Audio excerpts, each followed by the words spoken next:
One would have thought that the world, throwing off its old garments, was adorned with the white mantle of new churches. With these words, Rudolf de Glaber, a monk of Cluny, described the fervent revival of religious building activity at the dawn of the new millennium in the Western Europe. He describes a far cry in time and space from the centuries, which are at the core of our reflections today. Nevertheless, his words, with their evocative chromatic reference to the use of white stones in building industry, lend themselves well to describe the heart of the profound changes that affected the urban and suburban landscape of regions bordering the Mediterranean Sea as early as the mid-1st century. Of course, even though among public undertakings, churches acquire more and more importance in terms of impact on the topographical and social landscape of cities, in late antiquity the use of stone affected all branches of public construction, not just ecclesiastical one. Against this background, stoneworking became a pivotal sector of the labor market, since it provided materials for both masonry and furnishing of civic and religious buildings. This brings us to the inspiring and challenging research issue that I've been asked to address today, the topic of stonecutters workshops on a broad perspective. To achieve this, I'll seek to focus on some specific research questions, namely, who were late antique stonecutters and stone carvers, and in other words, how did they define themselves and their profession? How and where did they perform their working activity? And as a cross-cutting issue, which investigation strategies can we deploy to deepen our knowledge of this particular segment of the ancient society? In seeking data about the professional sphere of stoneworking, specifically about the identity of stonecutters, it is mainly epigraphic and literary documents that provide elements for evaluation. As a premise, firstly, we may note that in statistic terms, only rarely, as Ida told us before, only rarely craftsmen leave epigraphic memory of their direct involvement in stone crafting or building process. The reasons of this reticence might rely not only on a general advocated anonymity of late antique artisans, but rather on multiple social factors, such as the degree of craftsman liberty of leaving a personal epigraphic record depending on patron's clearance, or the willingness of patrons themselves of highlighting the workshop engaged in the project as a form of status enhancement. On craftsman's side, it could mean the intention of raising personal prestige within society, or simply the desire of leaving memory of personal involvement as an expression of a vow. Moreover, it shall be mentioned that the conventional laconicality of epigraphic documents, quoting Pierre Gros, makes often difficult to discern specific traits of professions related to stoneworking, when we can just rely on linguistic and semantic features such as in funerary inscriptions. Otherwise, more insights can be gained by observing the archaeological context of finding, as in the case of votive inscriptions. According to the chronological sequence of actions in stoneworking, workshops specialized in cutting the rock bench were active at quarries. This was one of the most delicate phases of the manufacturing process, since it impacted the acquisition of blocks of wrought-out columns without any injuries, which were to remain in perfect conditions until the final stages of dressing. Stonecutters based in quarries work under the guidance of a workshop leader. This was the role performed, for example, by the archilatomos mentioned in a 1st century inscription from the Mons Porphyrites, and by the Ergodioctis Zeno mentioned in an inscription from a quarry in Alabat in Jordan, who was probably the head of a workshop engaged in quarrying and cutting operations. Quarry stonecutters are usually defined in sources as latomi, lithotomi, and lithocopy. These quarry workers were engaged both in the extraction and the initial processing of products. An inscription found on the wall of a quarry in Selvioglu in Lydia in Phrygia, recalls the work carried out by the latomi in cutting the quarry front and the lithoxoi in wrathing out the artifacts. Probably in late antiquity, a widening of the semantic spectrum of the term latomos, lithotomos, occurs to include stonemasons working in preliminary phases of stone cutting also outside quarries.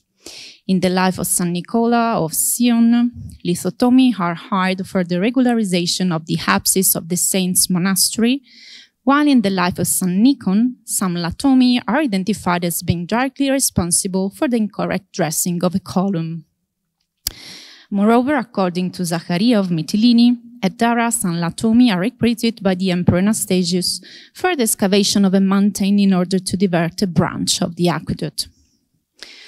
Looking at other specialization of stone cutting activity, in epigraphic documents, we can find lauxi, lithoxi, and liturgy as stone cutters with different expertise. Numerous examples are known from the Micro-Asiatic and Syro-Palestinian region. For example, in Hierapolis, Elithoxus Trophimus leaves his signature on a block in the apse of the cathedral. Similarly, in Gulbace, ancient Taula, not far from Izmir, an inscription of the 5th-6th century bears the signature of the Lidoxos Timotheos on a cornice of the local church. In Tarutin and Alban in Sirapamini, 2 lintels are signed respectively by the Lithoxos John and the Likothoi John and Simeon. Moreover, in Anak, a sandstone baptismal font bears both the name of the donor, Leontius, and of the craftsman, the Lithoxos George. In these cases, epigraphic records likely ascribe their purpose in the votive sphere. The visual impact of inscriptions and their display on stone items allow assuming the direct involvement of the mentioned artisans in crafting procedures, thus assuming skills in carving and finishing construction blocks and architectural and liturgical furnishing as well. Several funerary inscriptions could be added to this list. They usually only mention the deceased name and profession during his lifetime. Therefore, they help us to understand how widespread the profession of lithoxos and liturgos was, rather than the specific sphere of action and activity of these stone cutters. Versatile skills of stone workers, named as laxi, lithoxi, and liturgy, are also evident in literary and hagiographic narratives. By way of example, we can mention a speech delivered by Gregory of Nyssa in Ochaita. In a passage about the Martyr of St. Theodore, he refers to the activity of polishing marble by a lithoxos engaged in the building site, who managed to give to the marble the gleam of silver. In the Miracula Sancte Fotine, different are the tasks performed by the lithoxos Katakalos in a work site of the capital, being he in charge of installing marble decorations and laying out mosaics.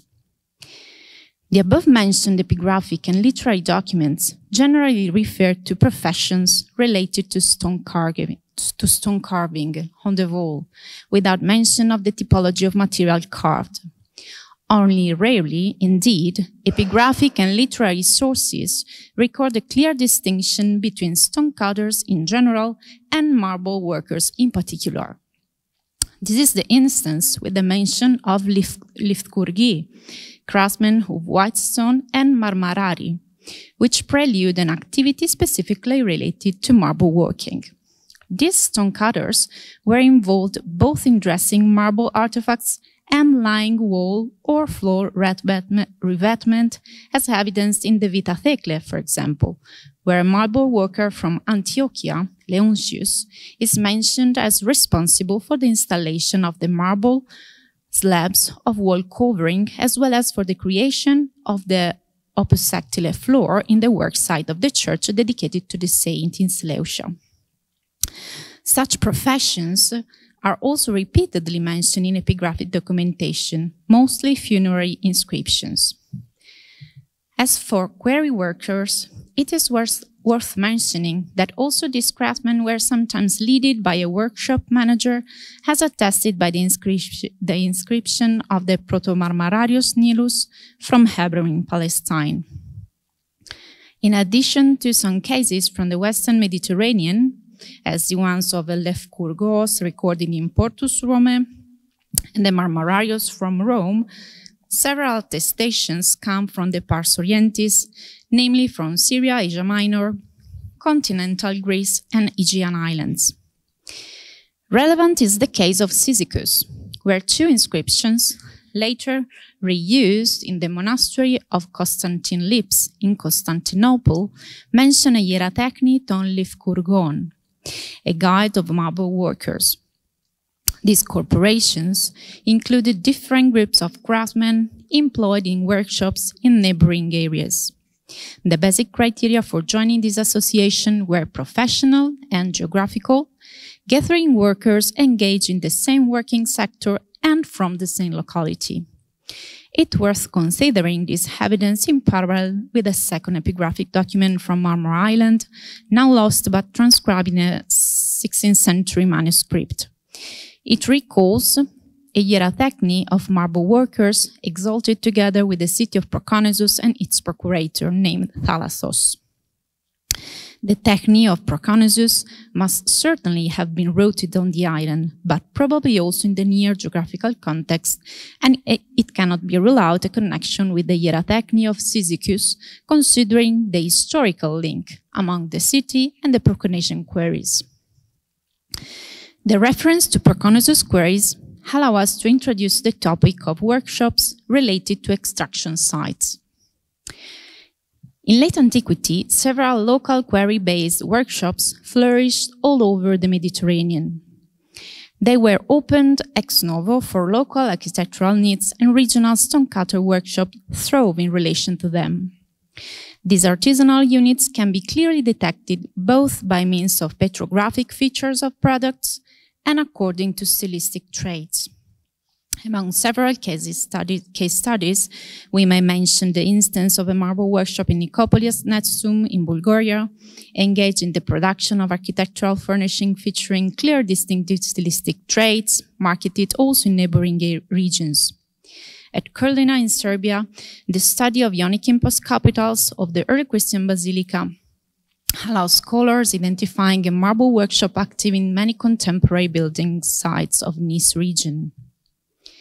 Similarly, in the district of Alakadag in Lycia, peculiar carving technology of artifacts in local limestone from different religious complexes might refer to the hand of a single atelier.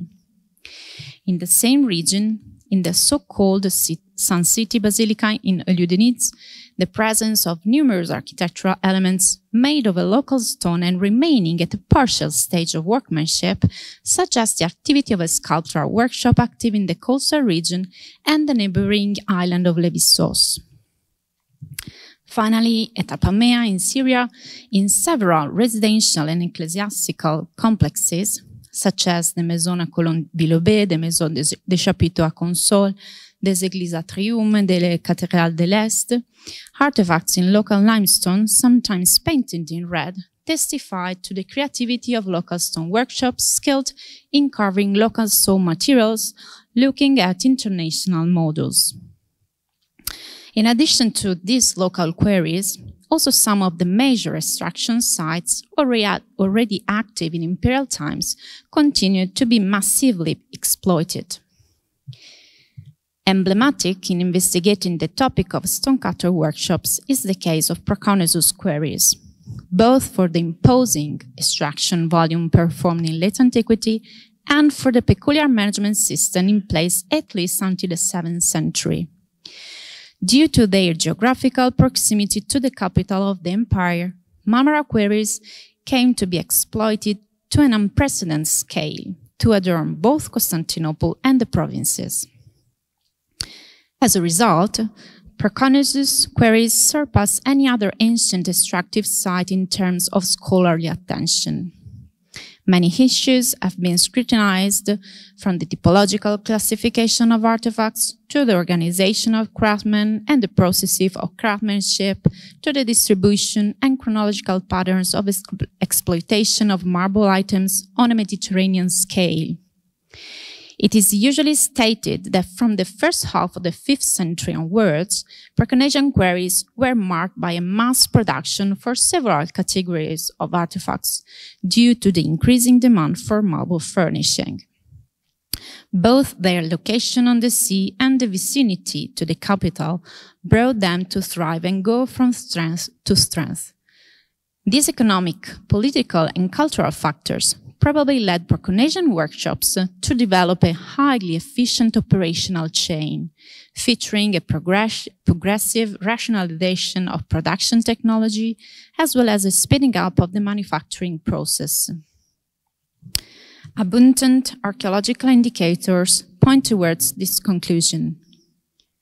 First of all, the analysis of discarded artifacts lying in the Sarilar district has allowed scholars to estimate a marked decrease in the number of manufacturing phases for the most sophisticated marble products like Corinthian capitals.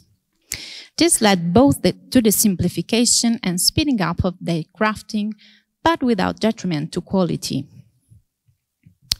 Secondly, it has often been ascertained that a high percentage of artifacts was exported across the Mediterranean in a roughed-out form and finished on the spot according to local stylistic features.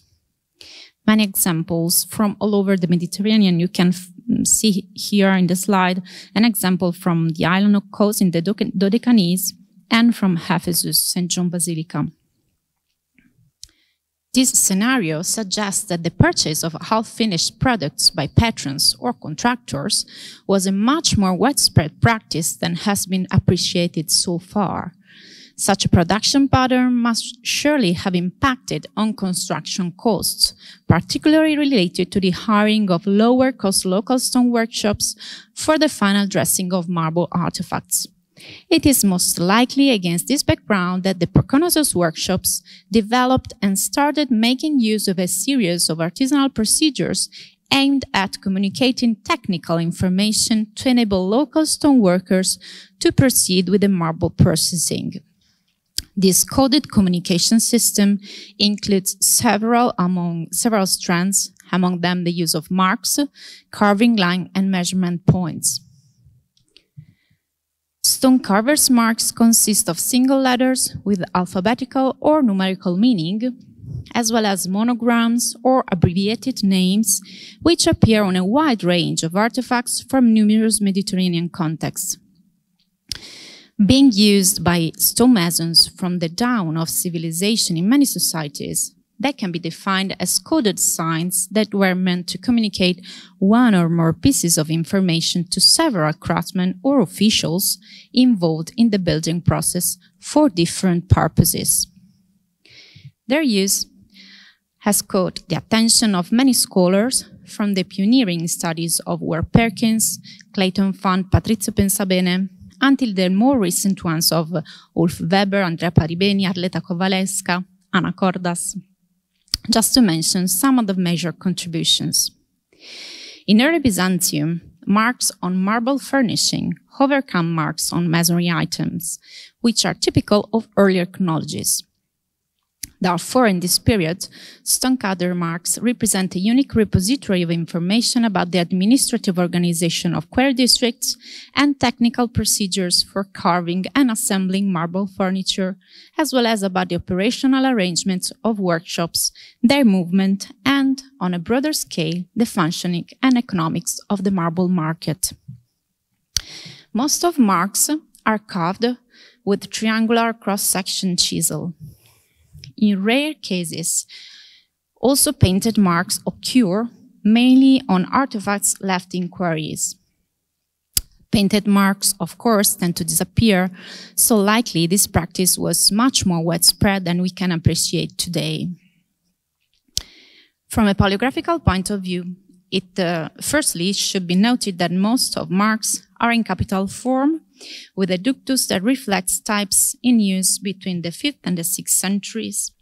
The very few attestation in cursive form concern painted marks found in quarries.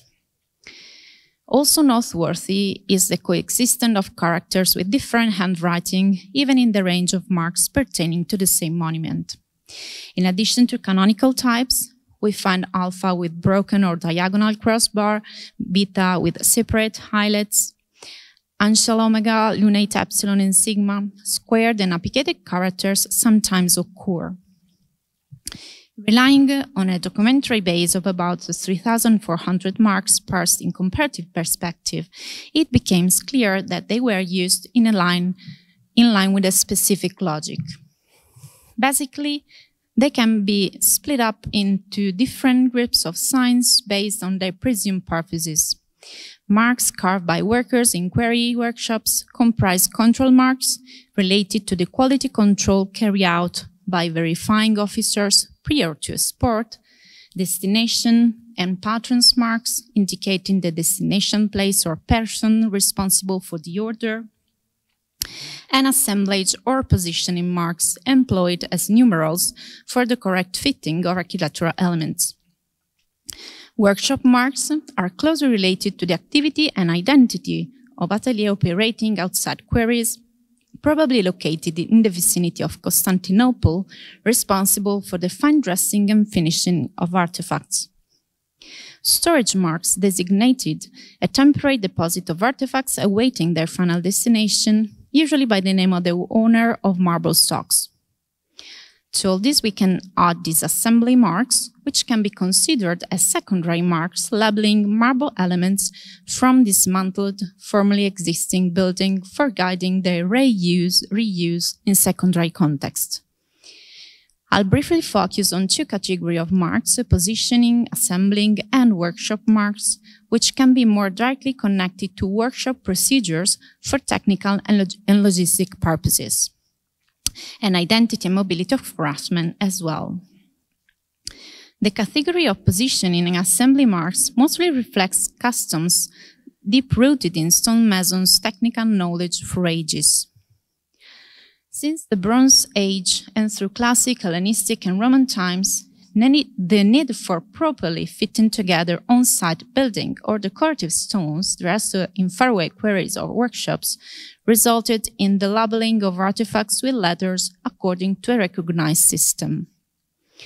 The larger the project, the greater the need for workers on the spot to be instructed about the precise or relative position of blocks and artifacts. As these signs may be intended as building instructions, it is worth noting that their interpretation is reliable inasmuch as we are likely to be able to examine a sufficient number of surviving elements. As for late antiquity, these kind of marks are attested on more than 500 artifacts in different lithotypes from more than 100 monuments located in 50 disparate archaeological contexts. While in the past this marking system was mainly meant to guide the assembly of adjoining marble segments like column drums or masonry blocks, in late antique architecture it seems to fulfill two main technical purposes. If set in sequence, numerals were usually conceived for the proper spatial positioning of elements belonging to a composite series, such as components of the architectural orders or parts of articulated liturgical furnishing, such as the embo. This is an example from the embo of Nove, the Episcopal Basilica. Otherwise, if juxtaposed on adjoining pieces of furniture to be assembled, numerals were likely intended to guide their correct fitting, such as in the set base column capital, both in the nave order and in the mullions, or in segments of arcades and stylobates, like in these two cases. Some instances, such as the paving of the upper story of the St. Sophia Basilica in Istanbul, the discovery of a coherent alphanumeric sequence on marble slabs has helped to detect the progression of the construction site with the cooperation of different teams of workers, as mirrored in the progression of the alphanumeric signs. in 3 different sectors of the building. If alphanumeric signs served similar purposes, then their distribution patterns testify to existence of a widely shared artisanal knowledge across regional borders. Technical features reflect a systematic organization of workflows among quarries and work sites, with an established underpinning of communication protocols between different agents of the building industry. The imposing activity of marmara quarries in late antiquity is conversely witnessed by workshop marks, given their nearly exclusive recurrence on Proconnesian marble. They consist of one or more letters in ligature at times and monograms solvable as personal names in the genitive case, and so presumably referring to the stonemason-in-chief who supervised and vouched for his team.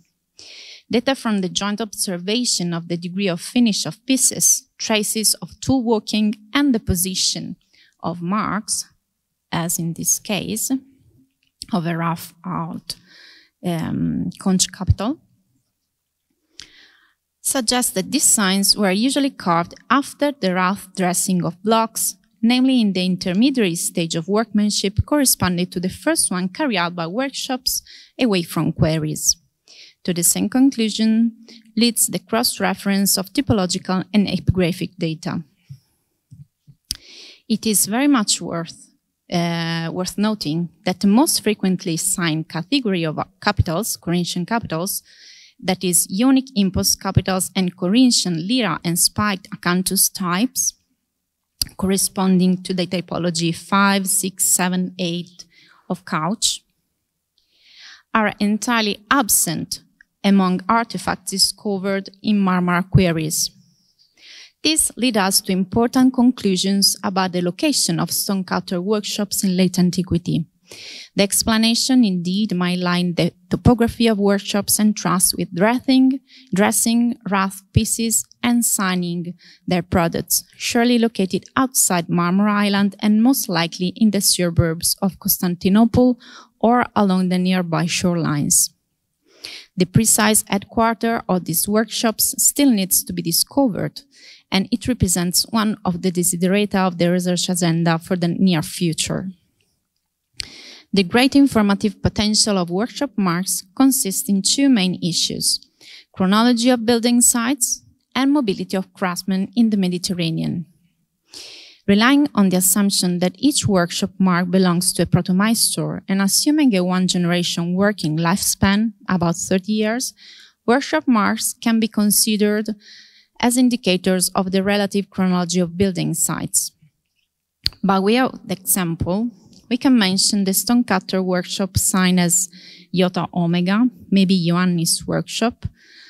In Constantinople, it can be recognized on a socul in Santirini, on 2 acanthus mass capitals from the basilica cistern, Yerbatan Sarai, and an impost in the Chifta cistern. In St. Sophia Cathedral, it signs 4 bases, column bases, 3 stylobates, and 3 cornices. Outside the capital, evidence increase in number. In Ravenna, Johannes' workshop provided for 18 columns and 5 imposts.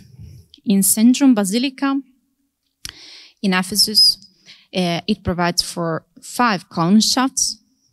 It also supplies Euphrasius Basilica in Porridge with 3 column shafts and a templon pillar.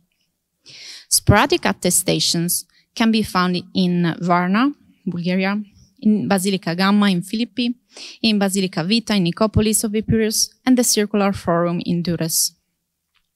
Epigraphic attestations from building with secure chronologies span from 532, St. Sophia, San Vitale Basilicas, to 553, 565, as in Euphrasius Basilica and St. John Basilica in Ephesus. Thus, this time span is likely to be assumed also for the furnishing of the Basilica Gamma in Philippi and Vita in Nicopolis. For the paving, or Durasso Forum, it prompts to proposing a chronology in the last years of Anastasius' reign, or more likely in the reign of Justinian, namely after the earthquake that struck the city in 522-524. It is worth mentioning that the striking distribution of workshop marks indicates a greatly increased emphasis on the need of record keeping, an aspect deeply interwoven with the economic and productive background previously described. Relying on a data set of 2,300 workshop marks from all over the Mediterranean, we can see at least 165 stoneworkers teams operating between the 5th and the 6th century for building commissions in the Byzantine capital and its provinces. Of this, 56 units seems to have been operational in the first half of the 6th century, with a peak of commissions in Constantinople, mainly related to with the opening of imposing building sites between the reign of Anastasius and Justinian. Outside Constantinople, in the provinces, signed marble artifacts generally concern a few units per context and usually refer to different teams. How can I explain this? This supports the hypothesis that most of the workshop gather their products into collective storage and sorting areas, maybe either in close connection to the quarries or more probably close to the capital, from where they could be sold to clients or mercatores marmorum. Individually purchased marble items labeled with marks could serve as a model for furnishing similar wrought-out items on the construction site. This practice is mostly attested in mid-level building sites sponsored by local, civic, or ecclesiastical institutions. For instance, in the Palaio-Panagia Basilica in Kalymnos, in the Dodecanese, a single column base is signed by a workshop mark, sigma tau epsilon st, with which finds very close analogies in furnishing from some of the most prominent work sites of the first half of the 6th century, such as St. Sophia Basilica and the Basilica Cistern in Constantinople, the Euphrasian Basilica in Porridge, and the complex of San Vitale in Ravenna. The Constantinopolitan references also concern the ligature abbreviation ANT on a column base from the Taxiarchis Basilica in Kalymnos. Workshop marks, combined with the study of petrographic and stylistic features, also represent an excellent source for reconstructing the mobility of workshops in the late antique Mediterranean. A well-documented case concerns the signature Tru, maybe Trufon, in the Amorium Basilica A. This mark appears on Ionic impost capitals in local breccia carved in a purely Constantinopolitan style. And the same atelier was very active in Constantinople, where it found many attestations, and other Mediterranean regions in the first 3 decades of the 6th century. Similarly, Zosimos, Zo atelier, maybe Zosimos, labeled with Zo, is widely attested in elite building projects in the capital, as in St. Sergius and Bacchus Basilica, St. Sophia, and Basilica Cistern again, and in the provinces, such as in Achiropitos Basilica in Thessaloniki, in Athens, in Tekirdag, where it supplied architectural furnishing in Proconnesian marble. It's worth mentioning that in Legeo, Leonidas Basilica, and also in Athens, Zosimos workshop mark architectural items both in Proconnesian and Pentelic marble, and it implies the transfer of craftsmen on the spot. Another interesting case study for opening up the informative potential of stonecutter marks is that of tables for liturgical and votive offerings. Epigraphic marks appear on altar tables and supports from all over the Mediterranean, and they are usually interpreted as patron signature. Many instances occur once, while a small but relevant number of marks is documented on several sets of furniture from different geographical contexts. An in-depth inquiry in these documents has revealed that these marks were much more related to the identity of stonecutter workshops than to patrons' auspices, and as such help understanding the logistic and management of these ateliers. Let's take the instance of Pablo's workshop as a case study. It counts 10 attestations and consists in a block monogram, interpreted as Pablo,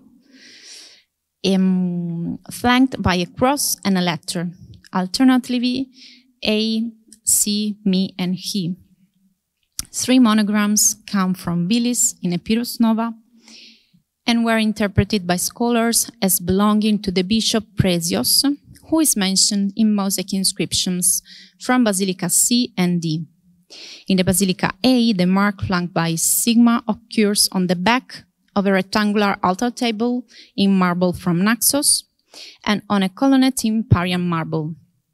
In the cathedral, the monogram with the letter Mi is carved on the verso of a rectangular altar table in white marble. In Anchiasmos Basilica, modern Saranda, the same mark flanked by the sign He occurs on the verso of a fine-grained Cycladic marble rectangular trapeza. Again, in Andros Island, Cyclades, Carajas, near Gavrion, the monogram with the sigma occurs on the verso of a sigma table. Further attestations come from the island of Cyprus. In Kurion, for example, in the Episcopal Basilica, a rectangular mensa in fine-grained Cycladic white marble is again signed with Pavlos monogram with the letter sigma. The same is documented in the coastal Basilica of Kurion on a small Corinthian capital in white-grey marble and on a rectangular mensa in white marble from the Martyrion of Akrotiri, flanked in this case by me, as in the above-mentioned case of Saranda. Again, in Mitropolis Cathedral, in Crete, the same mark followed by the letter A appears on the back of a rectangular altar table in Proconnesian marble according to petrographic analysis. Relying on this data, it seems reasonable to assume that this monogrammatic mark of Pavlos, alternatively carved on altar tables and supporting elements, could be interpreted as an indication of a stonecutter workshops. In fact, it occurs in almost identical form on similar types of artifacts, unearthed in regions geographically far apart from one another, in Epirus, Cyprus, Cyclades, Crete. The territorial distance makes it difficult that a monogram refer to the name of the same dedicator. Moreover, in the case of altar tables, the marks are always placed in the least visible part of the slab, the verso, a solution that is hardly suitable for inscriptions relating to patrons. The latter ones were indeed usually carved on the front, so as to be fully visible and easily readable by worshippers. The engraving of monograms in a canonical and recurring position, the verso in the case of altar tables, the plinth and abacus in the case of bases and capitals, can rather be interpreted as a distinct character of workshop conventions.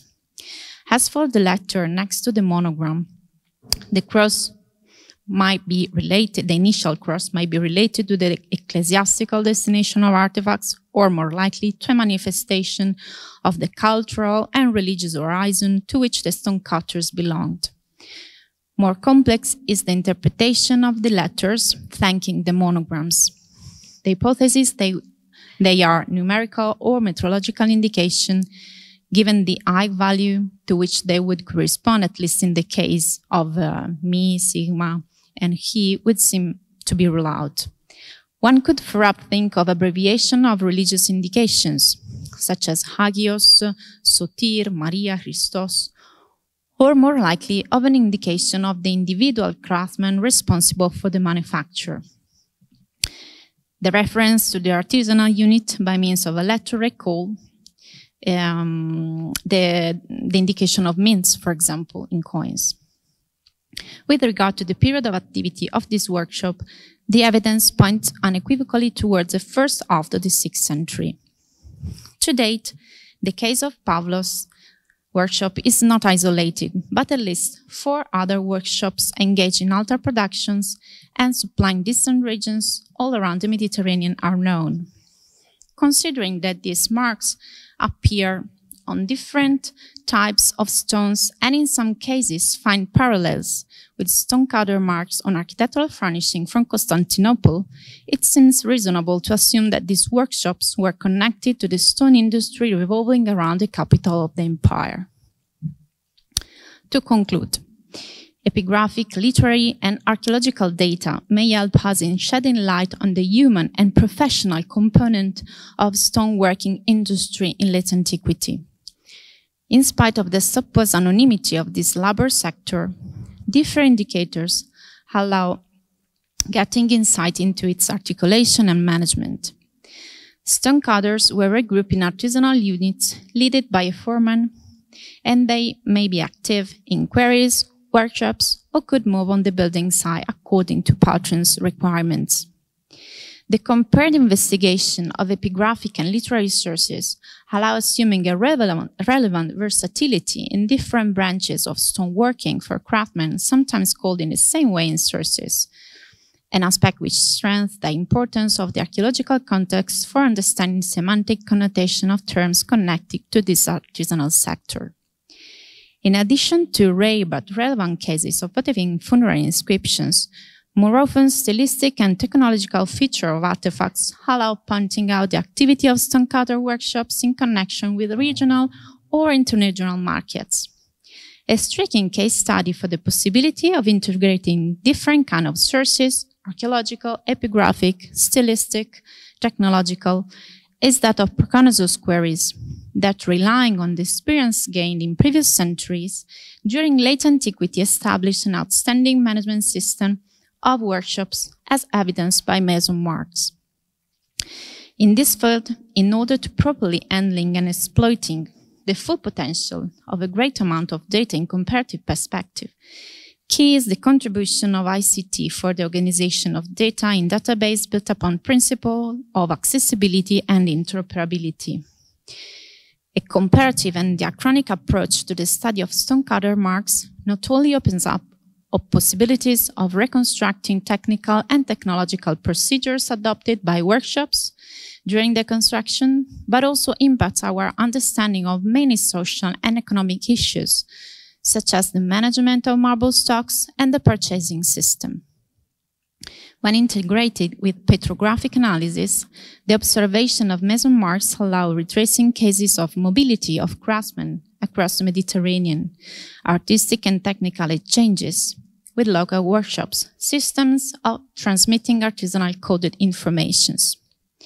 They bring us to see in a new light a category of workers who were used to disappear behind their own works of art, and thus give back worthy to a social group that literally shaped social memory in stone for centuries. These are stone masters and their collaborators, about which we are keen to know much more and more thanks to Paweł Nowakovski's Stone Master project. Thank you.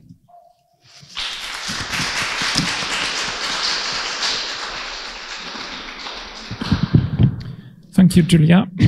Thank you for bringing us very close to the actual workshops, actually to their products and unfinished products which are still around, laying loose in the quarries or in the places where former construction sites were located. As I could learn myself during a visit to Gektepe quarries during Dagmara's project. We spoke about it very little before your presentation.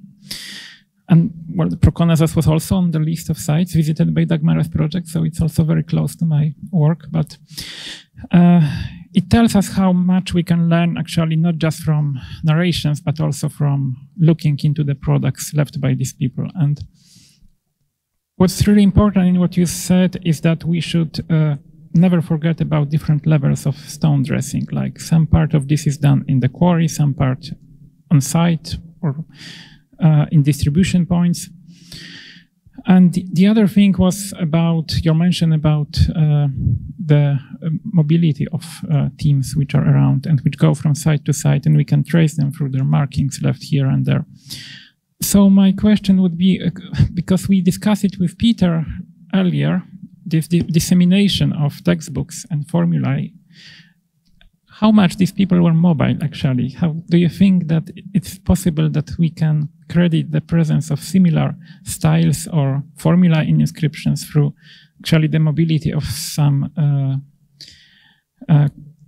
stonemasons teams, or we should look for the answer elsewhere? I think that mobility was one of the main features of these workshops, much more than we can imagine. Sometimes it's difficult to trace this mobility, and it's easier when you can, for example, detect the same signature on different kind of materials, because of course it implies the activity on the spot when marbles, other stones were collected and gathered. According to the topic of handbook models for stone cutting and dressing artifacts, we do not have direct evidence of this, but as far as stone dressing is concerned, we know that artifacts themselves were used as models. For example, in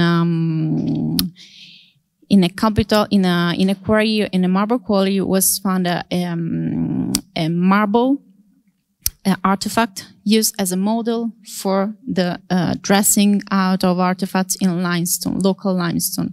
So in that case, sometimes the items themselves were used as models. And in that direction, also some small traces can help us in understanding the way in which these workshops work. For example, the use of caliper holes, guiding lines for measuring and calibrating the dressing out of artifacts. According to the signature or the marks, I think it's more likely that the same workshops who dress out the products carved this kind of letters, because they are not so uniform and varies according to the hand of the craftsman. Okay, thank you. And are there any questions from the audience? Yes, there is one question from Professor Jastrzębowska. Just let me bring the microphone. Thank you very much. It was very interesting, but I have two questions. How are dated these workers' marks, stone marks, the last ones you showed on the capitals? That interests me. Another dated, question, how are the date of them? It's 5th or 6th century. Is it possible in a way to date them in a chronological range? And the other question, did you consider also the workshops of Alexandria? Because on your map, there wasn't any point to Alexandria. And the capitals in Marea, Abomena, Alexandria, and also in Cyprus, which I know, are, as I think, of the end phase of elaboration made in Alexandria. Thank you for these interesting questions. About the first one, it's a crucial point.